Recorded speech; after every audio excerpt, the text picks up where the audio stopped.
A recent local high school graduate will join the pantheon of athletes who have appeared in Milk Mustache ads. Texico High's Fallon Scanlan is one of 25 high school seniors awarded a 2011 Sammy, short for Scholar Athlete Milk Mustache of the Year. The award also includes a $7,500 college scholarship and a trip to Disney World in Florida. All 25 winners will also appear in an ad in USA Today this summer with the signature Milk Mustaches. The award honors seniors who excel in academics, athletics, community service, and leadership. They also must regularly include milk in their diet, in Scanlan's case, chocolate milk. Fallon was part of 4 consecutive volleyball state championship teams and won 1 state title each in basketball and track. She is also active with the Future Farmers of America and the Fellowship of Christian Athletes. Freedom New Mexico's Rick White chatted with Fallon at her home recently. Can you tell us what did the application process for the award include? Well, you had to fill out a pretty lengthy application. It was like probably 7 or 8 pages long, just including your name, activities that you're in, service projects that you've done, leadership positions, basically just like an extended resume. Just had to send that in, had to send my transcripts in to verify my grades and things, make sure I wasn't fibbing or extending the truth or any of that stuff. But did they do any kind of second interview process, or they just went off of that? No, they just went straight off to that. Okay. After you submitted the application, there was different boards, and it went through a first kind of results, and they narrowed it down to, 100 or 200 individuals, and then they narrowed it down again to the 25 through a specific final panel kind of thing. Now, how many scholarships did you? That was one of like how many scholarship or money opportunities for college kind of things did you do? One of many. Okay. As a senior, you try and fill out as many things as you can. So I'd say I filled out probably 50 scholarship applications this year. Okay. And so yeah. Was that kind of your long shot one where? Yeah. Okay. Definitely. Okay. Yeah, I didn't expect to get that Okay. one just because it was a national scholarship and there was only 25 individuals that got it. You think Okay. of 25 in the nation, and it doesn't come very likely that you're going to get it, but Okay. it was a surprise. It says as part of the interview or the application process that milk is included in your diet. Yes. So what is your favorite milk type of food, or the way you drink? Do you drink milk? Do you? I love chocolate milk. Chocolate milk. Chocolate milk's my favorite. Okay. Yeah. I drink it all the time. Really? Yeah. Okay. Before you go to bed at night, or Yep. just, okay. I was told that at the beginning of my athletics career as a freshman, I was told to drink a glass of chocolate milk and bananas at night. And it would help, bulk me up and get me stronger. And so I just kind of have carried that on for a long time. So. Okay. So maybe you'll have a chocolate milk mustache? Maybe they'll make it brown. I don't know. Okay. Tell us about that. You get to be, you and the other 25 candidates, or 25 awardees, will get to be part of a USA Today ad.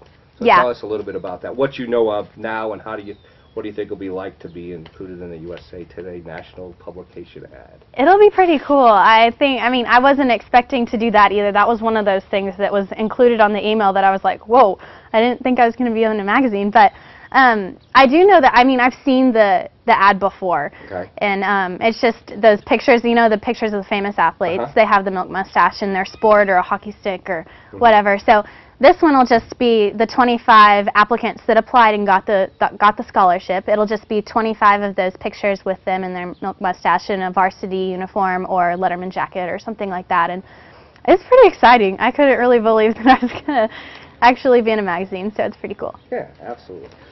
Your college choice. What are your future plans for your college plans, and then maybe a little bit beyond that? Can you take us through that? Yeah, I'm going to the University of Kansas and majoring in business, more of the management part of it, and hopefully minoring in communications. I'm not really sure yet what I want to do career-wise, but I'm hoping to figure that out as I go to college and all of that stuff, and have a family after college and all of that. Okay, why Kansas? Well, my dad went to Kansas, and my grandpa and my grandma went to Kansas, and I grew up watching KU basketball games and everything like that, and I just fell in love with it. And when I took a visit there, I wanted to stay there forever. So. Okay. Okay. With an identical twin sister and her mom as her volleyball coach, athletics have been a family affair for Fallon Scanlan. Fallon Scanlan is also a standout athlete who played volleyball, basketball, and golf at Texico. Here's more from Fallon. You are a identical twin. Yes. Your sister's name is Erin, and I wonder, I'm sure there's, like every kind of situation in life, there's good parts of it and there's not so good parts of it. So yeah. What is the best part about being a twin? You always have a best friend. You just, I mean, you can tell her everything. I can tell my sister everything, and I know it stays between us. And we go through a lot of the same things being a twin. I mean, even though we don't live the same life, we experience similar things, so it's kind of cool to have someone there to talk to about everything that you go through. And just, I mean, I think having a best friend and knowing that you're going to have someone by your side every step of your life is pretty assuring. So. Okay. If there's a downside to being a twin, what do you think that is? It's definitely the competition part of it. We compete like crazy against each other, and even with scholarships and stuff like that, like if she would receive a scholarship and I didn't, you know, there was that rivalry of who was going to get the next scholarship and stuff like that. So competition in sports and scholarships and academics and everything is, it's tough, but it's good. Two things that I can think of. One is, you know, have you guys ever kind of played the other twin? And yes. Fool people? Well, we did that when we were really little. There was it was April Fool's Day, and we tried to. I think we were like in fourth. No, wait. It was about fourth or third grade, maybe. I think, yeah. And we switched appearances and we switched clothes, and except we took a spelling test that day, and I can remember getting like a 95, and she got 100, and I wrote Erin on my paper, and she wrote Fallon, and then after I got that 95, she said, "This isn't working. We're switching back." Okay. And I imagine, you know, was there a point in time that you guys, did your mom dress you alike, and then what was that like when you got to not be dressed? I mean, that you must be in a good day when you didn't have to dress like your sister. Yes. Well, we did for quite a while, like when we were real little, and when we were born until we were probably, I'd say 4-ish, we dressed alike. And then one day, I can't remember if I asked my mom that a long time ago, and I can't remember what she said, but it was either me or Erin came into the room, and we just said, "I don't want to dress like her anymore," and walked out. And then from then on, we dressed differently, and so you know, that's how it works. Is there a quality that you admire about your sister that, you know, that she has that maybe you wish you were blessed with a little bit more? Yeah, she's very talented in that she's got these organizational skills that are insane. Like, she will get assigned something to do, and she will have it done like within the next 2 hours. And it's like she has this mental checklist in her head, and she will get everything on the checklist checked off. And it's a great quality to have. I love it. And if you ask her to do something, it'll be done. And you know it's not going to be procrastinated or put off to the last minute, which is good. So. You had the pleasure of being a part of 4 state championship volleyball teams? Volleyball, yes. Couple basketball, or how many in basketball? One basketball. One basketball and a track? And 1 track, 2 runner-up in track. 2, okay. So that's a lot of celebrations. That's a lot of positive experiences. Can you recall anything through your high school career that just kind of stands out to you as you know, something you're going to remember as being one of the best things about, you know, playing athletics? Well, winning 4 state championships in one sport is pretty phenomenal. I don't think very many people even dream of doing that and think it's a possibility. So reaching that in itself is like, it's incredible. I mean, when we're up there with like pro teams that have barely won 3 in a row or 4 in a row, we're just a high school team. I think it's pretty phenomenal that we can reach that level of competition. And I also think for me, for track, it was a pretty unique season all 4 years that I did it.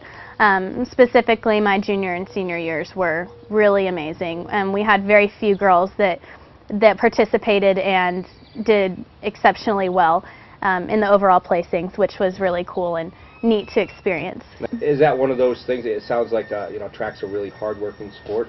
Is that one of the things that you enjoyed about it? I mean, that's definitely. Okay. It's definitely hard, and a lot of people think of running around in a circle as fast as you can. It's just completely pointless and idiotic, but it's just something that I embrace the challenge. I like it, and you know, the girls out there that worked with me every day were just, I mean, they never complained about it, and they just, you know, got down in the dirt and did it, and that's what I liked about it. And we were such a team in it. Speaking of dirt, that's what most of the track meets were, right? yeah, this year big time. Yeah, that's tough. You have, you know, not only did you get to experience 4 volleyball championships with your twin sister, but at least all 4 with your mom.